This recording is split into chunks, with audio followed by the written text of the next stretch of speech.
Okay, this is the Eldest Reaver 196 on the back of the van. This one has got reversing camera at the top, which you can position differently. It's got two little screws on the side there. You've also got a bicycle rack on the back here. Dead straightforward on this. Just make sure that these little connectors have been pushed off.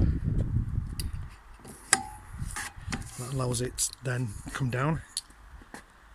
Okay, and these are for the wheels. So you press that and then lift that up.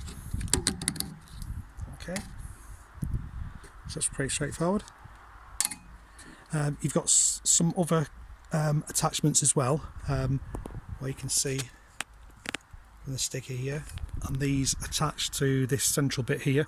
They should be located on the back underneath the seats, and on this Fiamma bicycle carrier you can actually have up to 4 bikes, but maximum weight of 60 kg in total.